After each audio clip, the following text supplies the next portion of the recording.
नमस्कार मित्रों, जैसे कि आप जानते हैं कि पिछले वीडियो में मैंने आपको बतलाया वैदिक काल यानी वैदिक सभ्यता के बारे में मैंने आपको बतलाया था। तो इसी कड़ी में हम आगे बढ़ते हैं वैदिक काल में। देखिए, किसी भी व्यवस्था का कोई भी अगर हम बात करें, किसी भी व्यवस्था को लें तो उसका सामाजिक, आर्थिक और उसके राजनीतिक पहलू जरूर होते हैं। तो वैदिक सभ्यता के भी राजनीतिक और सामाजिक और आर्थिक पहलू पे हम आज प्रकाश डालने जा रहे हैं। तो सबसे पहले हम देखते हैं यहाँ पे राज व्यवस्था एवं प्रशासन, यानी राज व्यवस्था और प्रशासन की यहाँ पे हम बात करेंगे। तो ये जानने के लिए बहुत जरूरी है आपकी कि सबसे छोटी इकाई कुल थी, यानी जो सबसे छोटी इकाई है समाज में, समाज की, वो क्या है? वो है कुल। तो उसमें कुल क्या होगा? देखो, इसमें क्या होता है कि एक छत के नीचे रहने वाले लोग इसमें शामिल थे, यानी एक ही छत के अंदर, एक ही घर के अंदर जो है लोग रहते थे। ठीक है, तो ये कुल कहलाएगा। ठीक है, सबसे इकाई जो है यूनिट मानेंगे हम इसको, यूनिट कुल से स्टार्ट होता है वैदिक पीरियड का या वैदिक काल का या वैदिक सभ्यता का। ठीक है, अगला आता है कि कुलों के योग से, यानी बहुत से कुलों के मिलने के बाद ग्राम का उदय होता है या ग्राम बनता है।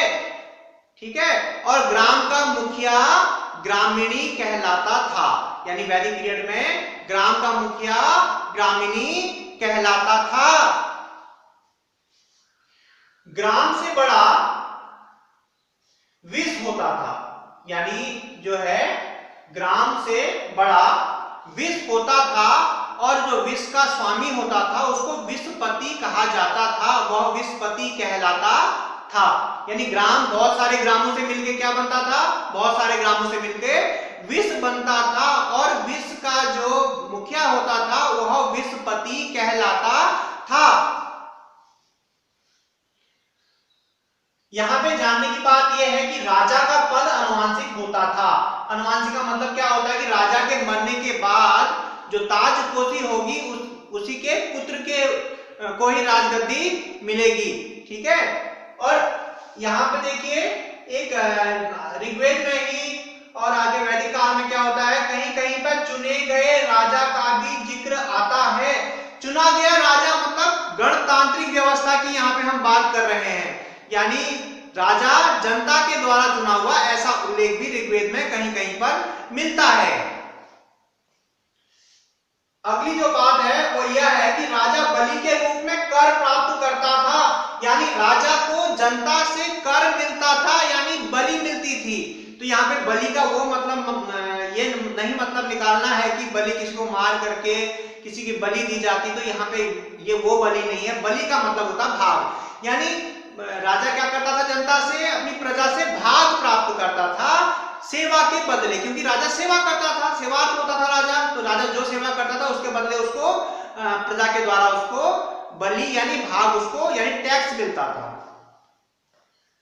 राजा के मुख्य पदाधिकारियों में पुरोहित मुख्य होता था, और जो पुरोहित है वो पूजा पाठ और मंदिरों में पूजा पाठ करना, या राजा के यहाँ जो है वह मंत्री का कार्य भी करता था।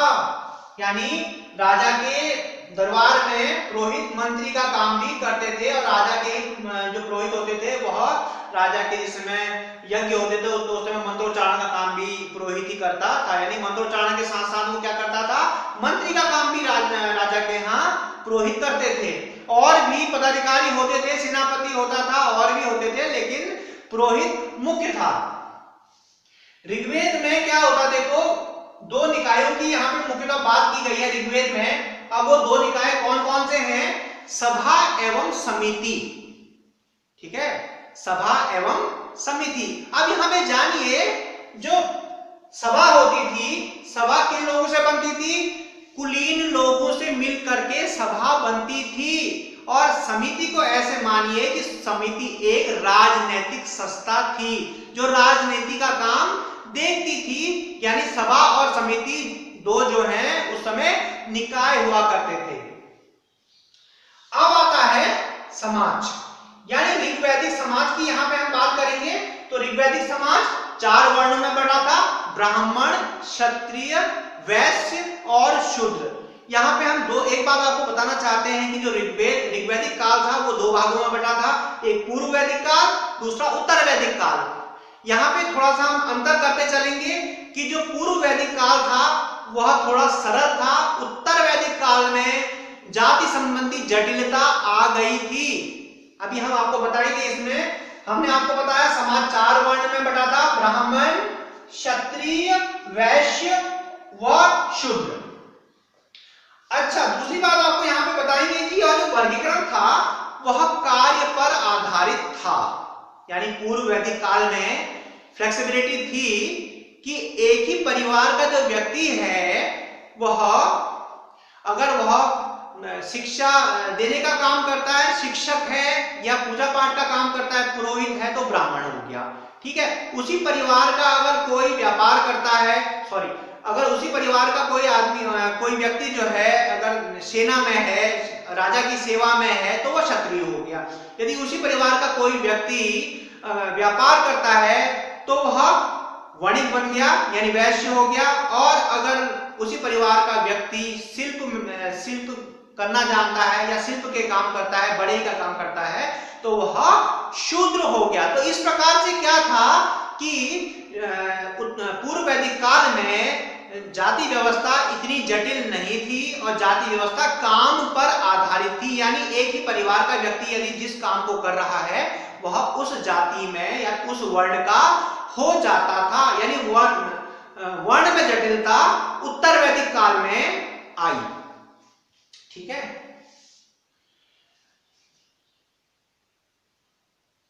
लोग व्यवसाय पसंद के आधार पर चुनते थे। और अगला है उत्तर वैदिक काल में जाति व्यवस्था में जटिलता आ गई थी, जो हम आपको बता चुके हैं। यहां पे जानिए जो समाज था, समाज कैसा था? पितृसत्तात्मक समाज था, यानी पुरुष मुखिया होता था, यानी पुरुष को सारे अधिकार थे। अगर किसी व्यक्ति की अगर कोई पुत्री है, अगर उस व्यक्ति के कोई पुत्र नहीं है तो तभी उसको अधिकार मिलेंगे, उस पुत्री को मिलेंगे। जब एकमात्र वही पुत्री होगी तभी उसको अधिकार मिलेंगे, अदरवाइज उसको अधिकार नहीं प्राप्त होंगे। अधिकार पुत्र को प्राप्त होते थे, यानी सत्ता जो थी पितृसत्तात्मक सत्ता उस समय थी। विधवा अपने पति की मृत्यु के बाद देवर से विवाह कर सकती थी, ऐसा पूर्व वैदिक काल में होता था। उत्तर वैदिक काल में ये मनाही थी, विधवा को विवाह करने का अधिकार नहीं था। इतना ही नहीं, उस समय विधवा को वेद पढ़ने का अधिकार भी नहीं था, महिलाओं को वेद पढ़ने का अधिकार भी नहीं था।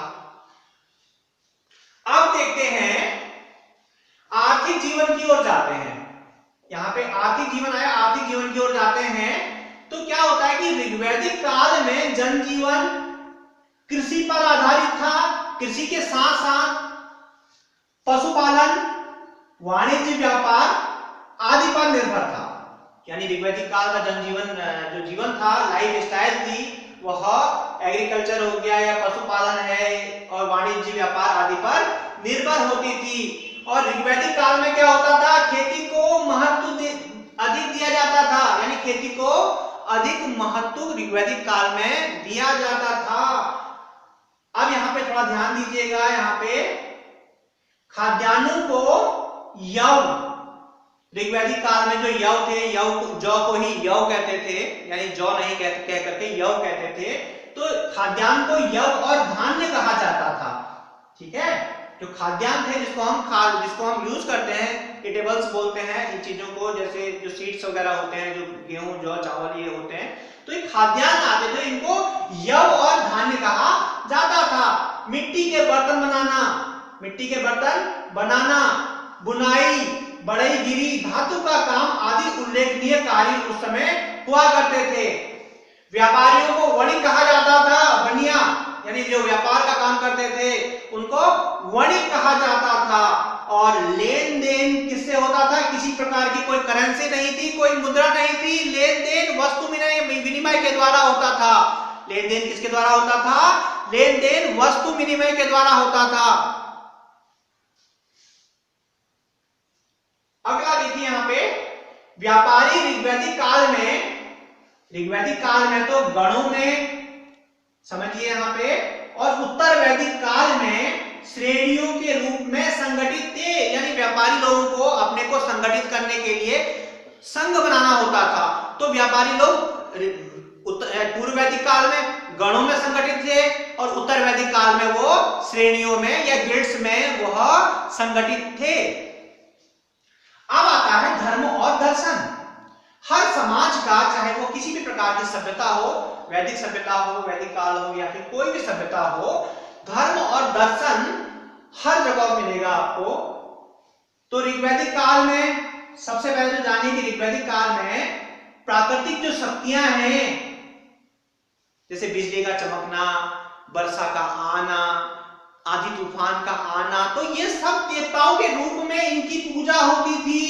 इनको देवता माना जाता था, इनकी पूजा होती थी। और कौन से देवता का प्रमुख स्थान था? इंद्र और वरुण जो थे, इनको श्रेष्ठ स्थान प्राप्त था।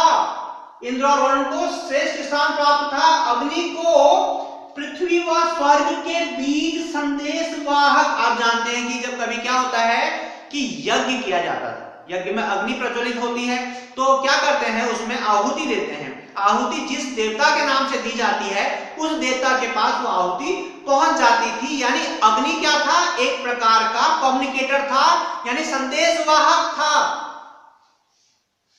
अगला आता है देवताओं की उत्पत्ति तो मानी गई है, लेकिन देवता अमर होते हैं। ठीक है, उत्पत्ति होती है देवताओं की, लेकिन वो क्या होते हैं? अमर होते हैं। उत्तर वैदिक काल में कर्म कांडों में जटिल रूप धारण कर लिया था। जैसे कि हमने आपको बताया कि उत्तर वैदिक काल जो था उसमें कर्म कांड जटिल हो गए थे। आप थोड़ा सा यहां पे जानेंगे भाषा एवं समानता। ठीक है, तो आपको पता ही है, हमने कल बताया, हमने अपने पिछले वीडियो में यह बताया था कि जो आर्यों का मुख्य स्थान सेंट्रल एशिया यानी मध्य एशिया से आर्य लोग भारत में आए थे, ऐसा मैक्स मुलर ने कहा था। 1200 ईस्वी पूर्व से इसका जो समय था 1000 ईस्वी पूर्व तक का है। ठीक है, आर्य मध्य एशिया से भारत में आए थे, लेकिन मध्य एशिया से वो भारत के अलावा और जगह भी गए। तो आर्य मध्य एशिया से भारत के अलावा यूरोप में भी गए। तो इस प्रकार से यूरोप में और भारत के भाषाओं में कुछ अंतर है, क्योंकि आपको पता है आर्यों की भाषा संस्कृत थी, आर्यों की भाषा संस्कृत थी। तो संस्कृत में मात्र माता के लिए आता है, तो इंग्लिश में मदर, यानी मात्र और मदर समानता रखने वाले शब्द हैं। तो ऐसे ही बहुत से शब्द ऐसे हैं जो यूरोपीय भाषा के शब्द हैं, लेकिन वो संस्कृत से लिए गए हैं। तो इसका मतलब यह है कि संस्कृत भाषा आर्यों की भाषा मानी जाती थी, और आर्य जो थे जब दोनों के पिता एक ही होंगे, तो इसका मतलब क्या है? आर्य ही क्या हुए? आर्य ही क्या है? यूरोपीय जो सभ्यता है उसके जनक भी आर्य ही माने जाते हैं। तो दोस्तों, आशा करता हूं आप लोगों को मेरा आज का वीडियो पसंद आया होगा, और यह वैदिक सभ्यता पर केंद्रित है और बहुत महत्वपूर्ण है आपके लिए परीक्षा की दृष्टि से। तो इस वीडियो को जरूर देखिए और अपने और दोस्तों को इसको शेयर कीजिए। और अगर वीडियो अच्छा लगता है तो इसको लाइक कीजिए। देखो, लाइक से ऐसा कुछ नहीं मिलता कि हमारी कुछ आमदनी होती हो, ऐसा कुछ नहीं है। लाइक से हमें ऐसा लगता है कि हमें प्रमोट करना, अंदर इंस्पिरेशन मिलती है कि हमारे वीडियो पसंद किए जा रहे हैं, तो हम अच्छे से अच्छा वीडियो आपके लिए बनाएंगे, अच्छे से अच्छा जो है स्टडी मटेरियल आपके लिए लाएंगे। तो लाइक करने में कुछ नहीं जाता, एक लाइक कर दीजिए, अच्छा लगेगा। और हमारे चैनल को अधिक से अधिक शेयर कीजिए और सब्सक्राइब कीजिए हमारे चैनल को, जिसने अभी तक सब्सक्राइब नहीं किया है, और बेल आइकन को दबाना ना भूलें, क्योंकि आपको मेरे वीडियो के नोटिफिकेशन मिलते रहेंगे। धन्यवाद।